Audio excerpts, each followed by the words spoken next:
All right, so today we're going to talk about the faith that it takes to create. Faith is required to create something amazing inside of this world. All right, so the main takeaway or the main benefit of listening to this is understanding that there are certain ingredients for a successful ministry, successful book, podcast, influence, social media presence.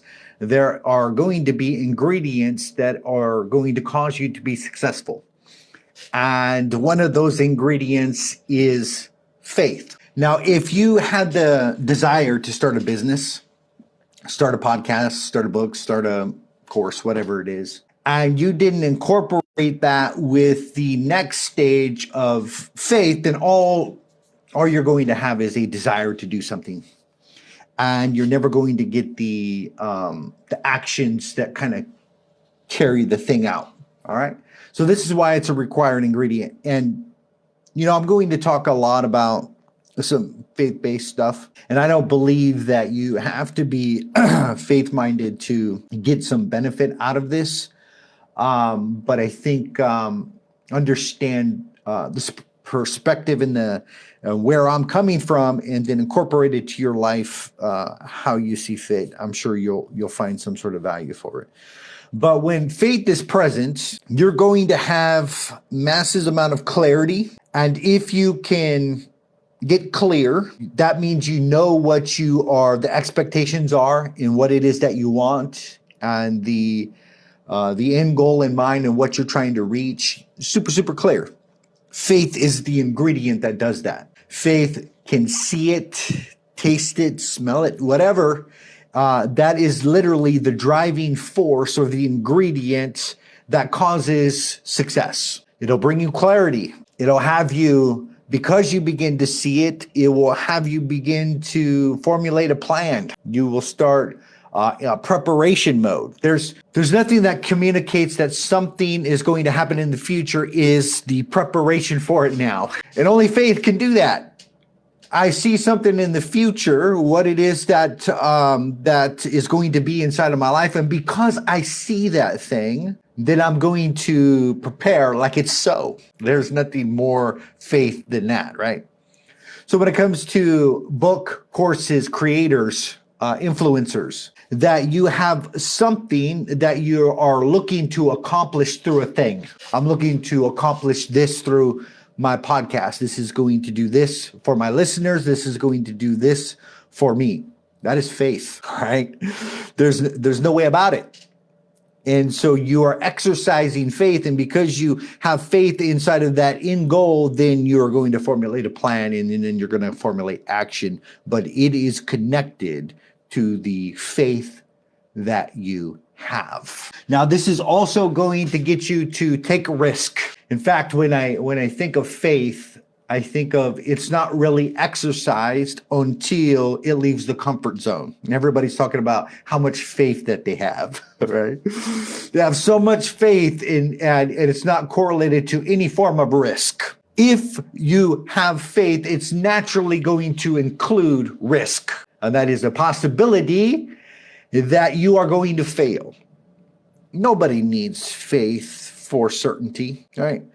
Certainty is one of the words I wish we could just X out of the dictionary, because everybody seems to be looking for certainty, a certain bet, a certain way, a certain process that is absolutely positively certain. Everybody's looking for certainty. When in reality, what you should be looking for, especially in regards to this conversation, is, am I clear? Do I have a plan? And am I taking action on that plan? And am I willing to take the risk that is involved?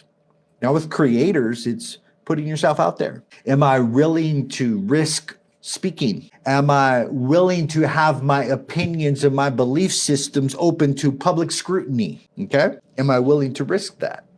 That is faith. There's nothing certain about that. Certainty requires no faith whatsoever. I don't need to operate in faith if I am certain about something. You can't even call it faith. You can't even call it risk. How can you call something a risk when you are absolutely certain? What is the risk for 100% equation of success? There is no risk, right? And that's what keeps a lot of people from moving forward, is that they feel like that they have to have certainty. Now I'm here to tell you, that's just not a reality. Clarity, plan, action, and taking risk. That is what's going to get you the results that you're looking for. Now, oftentimes faith, it really happens more at a heart level before we fully understand it. And that is, I look at my experience and I'll go to like the faith-based side for a second. My experience and my encounter with God was outside of a church. I'm going through a lot of life challenges, and God is disguised as my life, and he's speaking to me all the time through my chaos and my dysfunction.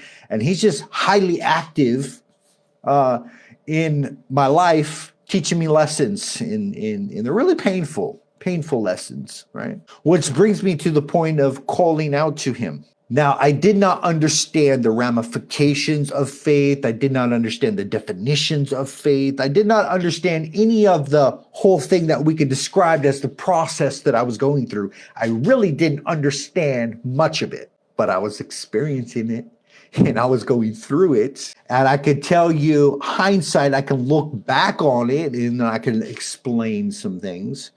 But a lot of times when we go through the process, it's more of an experience as something that is happening at a heart level that cannot be fully explained at the time, all right? And many people are operating in faith and they don't even know it. They are exercising faith and they're not really fully aware of the process. So I like to demystify and kind of break it down a little bit for us today, and that faith is a fidelity. Faith will always include fidelity. There is no faith without fidelity. And fidelity is a sense of faithfulness, right? Now, let me break this down to maybe a relational standpoint. That your spouse says that she has faith inside of the marriage and that the marriage is going somewhere and that she wants to go with you, but there is no fidelity. Lip service, right? There's just giving lip service to a certain thing, and there's no fidelity attached to the faith. And that's the example that I want to give you, is that faith will always include fidelity. God's faith, right, includes fidelity. The reason why we're able to trust, rely, and depend upon him because of his fidelity, and that is he has proven reliable over a period of time. Faith will always include fidelity. So why does that matter for you? Well, as a creator, fidelity to the mission is going to be the differentiator whether you're actually have the ingredient of faith or not. You know why people are not successful? They give up. There's not a fidelity to the mission. And I'm sure you've guys all heard that the analogy of the story of the man who is 3 feet from gold, right? It's told in a lot of probably like 3 or 4 different books that I've read inside of that self-help culture, and that he literally gave up like 3 feet from gold. And that is, there wasn't a fidelity to the mission. There wasn't an all-in sort of endeavor, and that it was just, well, I guess it's time to give up. And of course, there's gold. You'll find out at a later date. And it was a major life lesson on God came disguised as his life, and it was teaching him a life lesson that he took into his next endeavor, and he was extremely, extremely successful. And that is faith and fidelity to the mission is absolutely paramount. That is, I am faithful to carrying this thing out. That is, we say that we want the influence, the credibility, we want the impact and influence on other people's lives. And that's the mission. And we're going to produce transformation inside of their lives. Well, how bad do you want it? And are you going to be faithful to the mission? That's faith. And this is why it's a key ingredient. You're not going to build anything great if you haven't internalized fidelity to the mission. Now, the second kind of definition that centers around faith is a cleaving. This has to do with security and attachments, right? So are you cleaving to, securely attached to the mission, what you want to do, what you want to build, and for a period of time, even to the plan? Are you working the plan? Are you cleaving to the plan? Are you attached to the plan? Are you in love with the process? This is all going to identify whether faith is an active ingredient in what you're doing or not. All right. Now, to get a little spiritual on you, the Bible describes faith as the title deed. And we all know what a title deed is, right? And that is like right now, there is a title on this property, and there is a name on that title. And that title signifies a sense of ownership. It's the same thing with like a car and a pink slip, right? And anybody who has paid off a car knows that when the car is paid off, they mail you the certification of ownership. And that is that you now have possession of that thing. Okay. It is in your hand. You own it.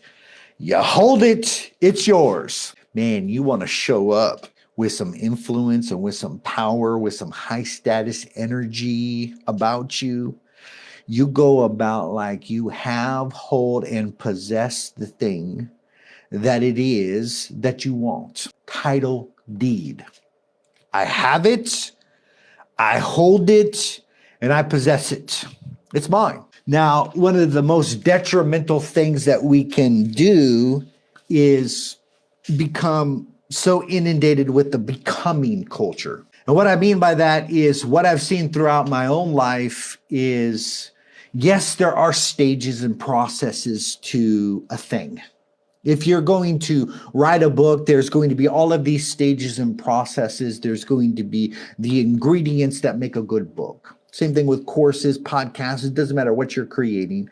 There is going to be a system and process that creates the thing. But when it comes to you personally, constantly in the state of becoming is whatever it is that you are trying to be, that is like embody, is somewhere out in the future and you are not it yet. The only thing that can do is to put that as a grasping and a striving and a struggle to become, right? Now, there's some deep psychology behind this that I want you to grasp, because the way that faith operates is that I have it, I hold it, and I possess it.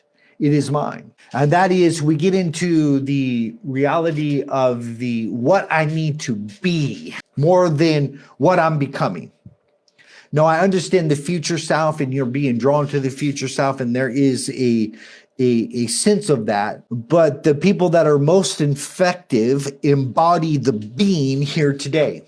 So they look at the future self and they say, well, what do I need to become to operate on that status? And then they start being that here today. All right. I look at my future self and the massive amount of influence and the credibility and the impact that I'm creating inside of the world. And I ask what that man needs to be. Who do I need to become? And I do the things today. I do the things that demonstrate that I am building influence, credibility, impact, and all of those things. Okay. So the best way to embody faith is being, and that is in right here, right now, at this moment. You're not striving and struggling to become something great with impact and influence. You show up today that you are building greatness and you are creating impact and influence right here, right now, today. You have it.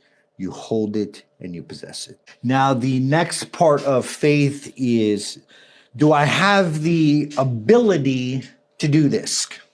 Now, this is where kind of risk comes in. And for my Bible-based folks out there, the best lesson that describes this is Israelites when they're going to possess the promised land. The promised land is their future self. that is a vision of a life that is flowing with milk and honey, and that they are charged with going in and possessing the land. And so they go in and they spy it out and they get these different reports. And we know that Joshua and Caleb are the one that give the report of faith, and the others give the report of doubt. And the doubt is connected to insecurity and fear, which is the exact opposite of faith. And this is why we have to deal with this, because if we're showing up in the world as insecure, people are going to pick it up. Nobody wants to follow an insecure person. All right. And so we got to begin to operate in faith, because insecurity attracts insecurity. Like, there's no equation where showing up inside of the world insecure and fearful and in scarcity is going to attract the people that are the opposite. In fact, it will repel those people. And so they have a choice, at the promised land. Are they going to step in and risk? Are they going to believe? Or are they going to shrink back in fear, insecurity, and doubt? And as we know, the first endeavor, that's exactly what they did, is that they shrunk back in fear, insecurity, and doubt, and they did not become successful in their endeavor. All right. Massive, massive lesson for anybody who is starting something or creating something. And that is, you're going to look upon the field, and whether it is creating books, courses, podcasts, and you're going to see giants in the land. And that is people that are already doing this, that are already successful, that are already rocking it. And you're going to look at these successful people and you're going to say, you know what, there's giants in the land. There's people already there. This is oversaturated. Who am I to become an author? Who am I to create another course? Who am I to do all of these different things? And basically, it's going to inspire fear inside of you and insecurity that's going to keep you from the future vision of yourself. All right? You got me? You following me? Faith. This is why it's so important. Now, Jesus said what? To ask in faith, ask, believe, and knock, and have this incorporated with faith. James says when you come to God and make a request from him, make sure that you're asking in faith and not wavering. Because doubt, insecurity, fears produces instability. That's basically what he's saying. He's wavering like this waves of the sea, right? Instability, which is connected to insecurity and fear. Now, you are going to find that every dysfunction inside of life and business and everything that's keeping on the sidelines is going to be attached to fear at the root level. Now, it looks like insecurity, it looks like control, it looks like staying safe, but all of that is fear. Man, we are born into a world of fear and we are shaped by that fear. The first emotions that psychologists say that we experience is fear. We're coming out of the comfort zone of this womb and everything's just kind of nice and snuggly and cuddly and everything is really, really good. And then we come back down this canal and we experience life in the first breath and insecurity and we're no longer comfortable and this new experience and we begin to cry. Fear. Now there's no equation where you step out and do anything that is risky that is not going to have this fear process attached to it. And that is, we are going to be tempted to be insecure. Okay. Fear, the opposite of faith is fear. And from fear is insecurity. The opposite of that is secure. And these are two different energies. And we have to decide whether we're going to operate in scarcity or abundance, because those are two different things. All right. So I did a post recently and it was very interesting. And, I got a lot of feedback from it, but I put it inside of a leadership group and I asked, what are some red flags that a leader is operating in insecurity? And boy, that post blew up because it's easy to see. Right. And it was kind of comical because like a majority of people, and I say maybe like 95%, were just being honest and upfront about the insecurity that they saw. And I crafted the question in a way that it would elicit a response. So the way that you do that is not make it personal about them, because a lot of people are not going to say what they're really scared about or really insecure about online. You have to make it vicariously about somebody else. And some people begin to snitch on themselves, or some people just identify the things that they're seeing, right? And that is the things that are underneath the surface that everybody knows, but nobody's saying about the leader. And it was all red flags or signs that that person is operating from a insecure place. Now, the 5% that took offense to it were absolutely positively needed it the most. And that is, why are we on here bashing leaders and talking about this stuff like you should be ashamed of yourself and all this different conversation that would lead me to believe that they probably needed this message the most. So anyways, I was thinking today, because it was near and dear to my heart, is how can I begin to craft this into a message that's good for creators and influencers and people out there listening. And it's highly relatable. And that is, there is a lot of leaders that control is the main thing. And control is always going to be fear-based response and insecurity. Now, control has to do with protecting image and ego. So instead of worrying about the people that are out there and the help that you are creating inside of their life and the transformation that you are bringing, you're more concerned about ego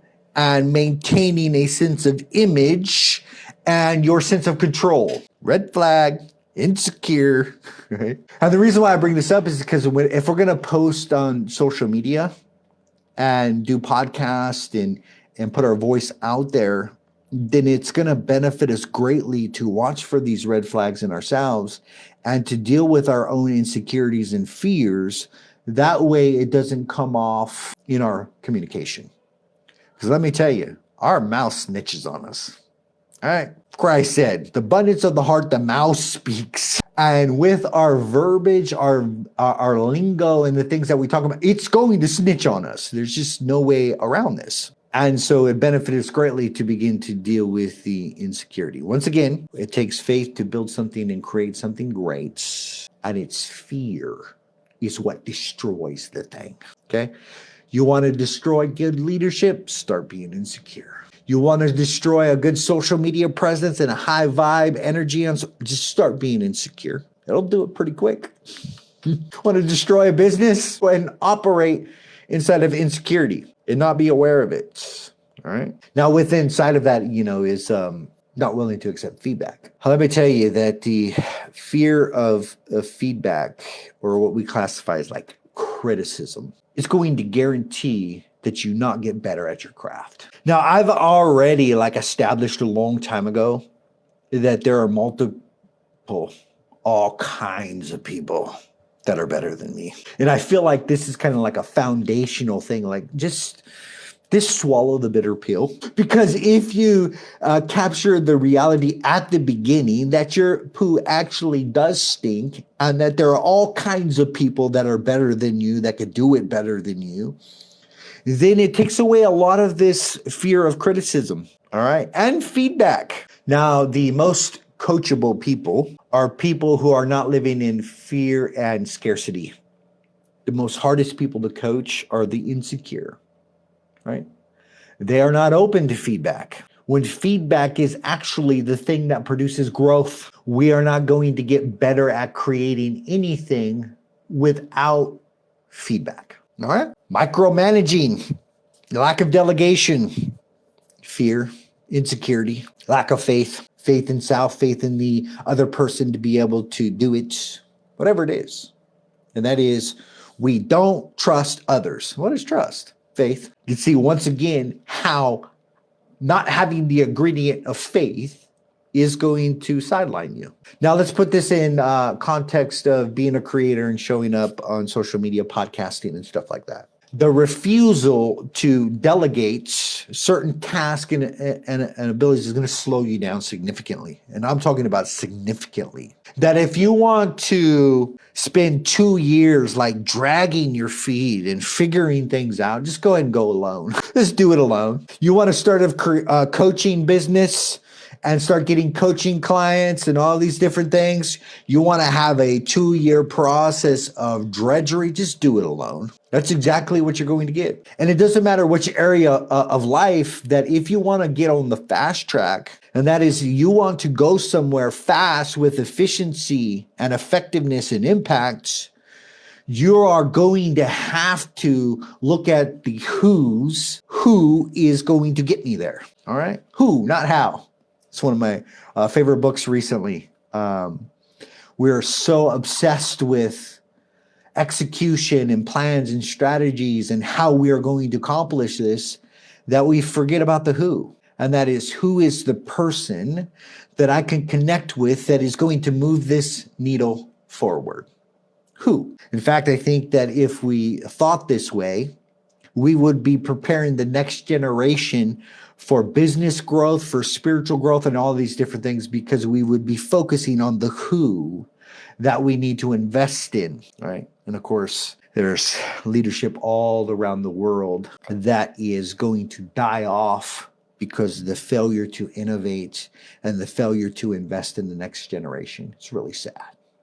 All right. Another thing, insecurity is kind of avoiding the hard conversations. This is going to show up inside of the way that you communicate, is that if you embody a truth teller, then a lot of your content is going to be wrapped around sacred cow smashing, limiting belief busting, and so it's going to be centered around having difficult conversations. Insecure people cannot have difficult conversations. I know, I've been insecure. I avoid hard conversations like the plague, right? Yeah. No, I can go on and on about this list for insecurities, but I wanted to bring this out because if you're going to show up as the most empowered person that is going to get the influence, you're going to have to be operating in faith and abundance. There's no equation where you create something great out of fear-based insecurities, okay? Faith. So how do we do this? How do we start operating in a way that builds that faith? Now, number one is to keep the promises to yourself. So insecurity grows when your words and your actions start to not be in alignment and not be integrated. Now, of course, you're not going to feel secure if you're not integrated. Like, there's no equation where we're out of alignment where it produces a sense of security. No, it's going to produce fear because you're out of whack. I feel like life is designed that way. In fact, that's what James was implying, that if you don't ask in faith and you're doubting and living in fear and scarcity, you are going to be there's going to be so much instability inside of your life and you're going to be tossed around, right? So it comes through, am I going to integrate my words and my actions? And am I going to keep the promises that I make to myself? Now, this is more in alignment with faith or trust in yourself. Okay. Now, I got to bust a sacred cow here because we as a spiritual culture have said that faith in self or trust in yourself is not something to be pursued. And we should kind of abandon that sort of quest. And it's camouflaged as very spiritual language. And I get a little bit of the philosophy behind it as far as when it comes to your relationship with God and salvation and all those different things that are related to the spiritual faith-based thing that I'm talking about, is that your confidence, trust, and reliance must be upon Him and not yourself, right? And so I get the premise and the reality of the message, but we have weaponized that message in such a way that the person should not be secure or confident or have trust in themselves. And let me tell you, if you don't trust yourself, then you got a track record that is unreliable. You see, track record of reliability is fidelity to the mission. That goes back to the faith that I'm talking about. Is if you show up and demonstrate a sense of fidelity and track record to the mission, you are worthy and deserving of honor and trust. You are, all right? And you have demonstrated your trust by being reliable, and therefore you can be respectable. You can respect yourself, right? Now, let me tell you about the man that I used to be who showed up and didn't keep his word and didn't have a track record of success and was unreliable. And I knew in my heart of hearts that I was not being respectable and I was not worthy of any honor in any way. All right. And you can see the two modes of method. Well, what do you want? Do you want a track record of fidelity that is worthy of trust, that you can actually respect yourself? Or do you want a track record of instability and fear where you don't honor and respect yourself and you're not actually worthy of it? What do you want? That's a no-brainer for me. I actually want the track record of fidelity to the mission and success so I can respect myself, so I can be respectable. There's no equation where we don't show up and keep our promises to ourselves where we're gonna somehow feel like confident. We can have bravado or we can have ego and flesh and all those different substitutes for confidence, but we're not going to have real confidence.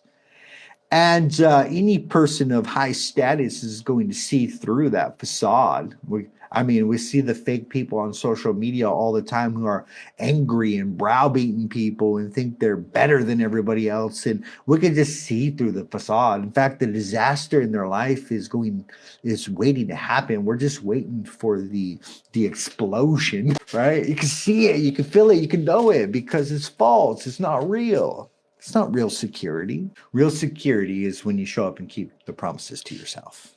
All right. So when it's related to the influence, if you are creating a book, set down a time when you're going to show up and you're going to do it. If you're creating a podcast, set it out, block it in your calendar, show up and do it. If you're working on your fitness or your exercise and it's like you're going to get these amount of steps a day, like show up and do it. Now, there is a psychology behind this in its stacking wins. And there's no equation where stacking losses leads you to feeling like a winner. I'll just put it.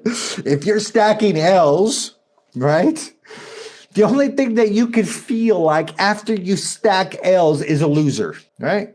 Because the track record that you have produced is that of a loser. There's no equation where that feels like you're a secure winner. Once again, you can fake it, but it's not reality. The only equation where you embody a winner is to begin to stack wins. Begin to keep the promises that you make to yourself. Stack wins. When you write something down, do it. And let me tell you, there is so much psychology behind this. When you set out to do something and you check it off and you say, today, this is my win, and you start stacking the wins, I feel like a winner every single day.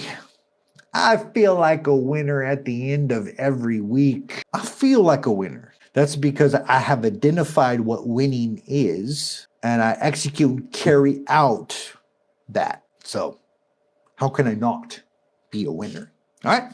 So when it comes to creating, identify what it is that the wins are, and by all means, make a commitment and do it. Now, one of the worst persons we can lie to is ourselves. Self-deception is the worst. It's the same thing with commitments and promises and honoring yourself. It starts with yourself first. All right. So number 2 is that you start telling the truth. Now, many people try to feel secure by fluff, and that is kind of like the positive thinking attribute or process, which there are beneficial things to the positive thinking movement, and there are also detrimental things to it. Now, the detrimental part is that I'm not willing to tell myself the truth kindly. And that is if I am not executing and carrying out the things that I say, and if I am not stacking wins, that I actually give myself an honest self-talk. Not a pep talk, not an inspiration talk, no, a reality check. And that is if I'm operating at this capacity and this is the way that I'm showing up, then I just need to have a truth talk with myself. I need to tell the truth to myself kindly. Right? We're talking about producing security and faith. And that is, can you Be honest. Can you name what it is that you feel deficient? Can you name where you feel insecure, right? Now, the guys that commented on that leadership post, the 5% who felt insecure because of it and were bashed because some of their insecurities were laid out to the world, right?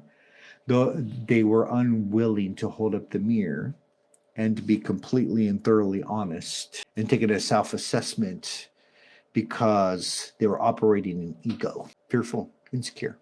All right. Number 3 is build a stable routine, especially when life is unstable. There's nothing that's going to create a stability to an unstable life is to create some sort of stable routine. All right.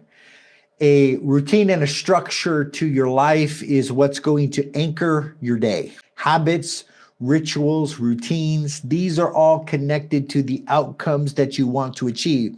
If you want to influence others with your communication, there should be some sort of way that you communicate every day. All right. There's not a day goes by that I don't post something on social media. Right.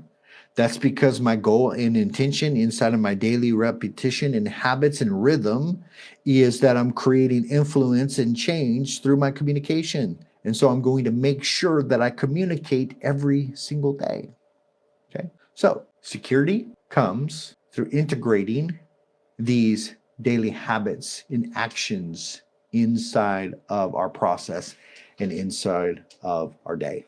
All right. Number 4, and I'm going to go ahead and end with this one because I drink a lot of water and I have to go to the restroom. Just make sure that I don't go an hour and 20 minutes because I could go and go and go. There is never a time that I complete my skeleton, my framework of what I'm talking about. There just isn't. It just is what it is. All right. So lastly is stop outsourcing your worth. If your security depends upon approval, it will always be shaky. You see, secure people, they enjoy knowing that they have influence or they enjoy a sense of honor. I don't know anybody who doesn't like to be honored. Like, even those who don't want to be honored, there's a sense of false humility about the whole thing, and they want to be honored for not being honored. It's crazy, right? Is that we all want sincere appreciation. You try going in your relationship with your wife or inside of marriage without a sincere appreciation. Let me know how that goes for about 5 years and see if there's anything left. We all want honor and sincere appreciation. But outsourcing our worth has to do with I need the likes. I need them to clap. I need them. Instead of I'm showing up here and I'm presenting my truth and I'm giving them action. I'm providing value. I'm doing the thing that I said that I was going to do, and I'm keeping the commitment to myself.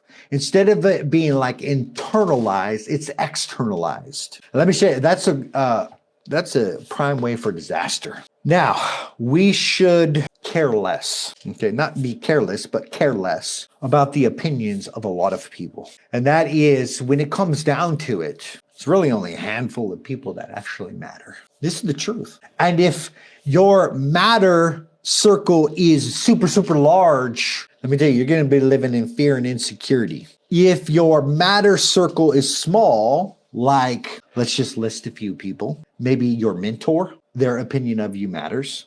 Maybe it's your spouse. Yeah, that matters. Maybe your kids and how you show up as a parent. Like, yes, that opinion matters. You care what is crafted as far as their opinion. You might care for your spiritual leader. Maybe that's your pastor. You might care about your boss's opinion. Obviously, your boss's opinion matters, and you should take that really serious. But I'm really grasping for straws about who else really matters. Now, when it comes to maybe your customers and the service that you're providing, you understand that the journey that you're taking on and feedback is welcome and their opinion matters. But when it comes to Joe Schmo keyboard warrior who's typing all of this stupid stuff and they're living a life of scarcity and fear, and they haven't read the How to Win Friends and Influence People, and all they are is just criticizing and all these different things, like, I can care less. What the some random person? So what? Doesn't matter. Doesn't matter in the scheme of things. All right. So let's bring this home. practical application is let's do a question, and that is, am I operating in faith in what I'm trying to create, or am I operating in fear-based insecurity? Okay. Do I actually believe in my talents, skills, and abilities, that I am an empowered person that can carry this thing out? Or am I dabbling and saying that I'm just going to try this, but I don't expect much? Right? Write it out. Get raw and real and get super, super clear. Okay. Let's begin to move forward operating in faith. All right. You already got the desire. Now it's time to throw on the ingredient of faith. I'll see you next time.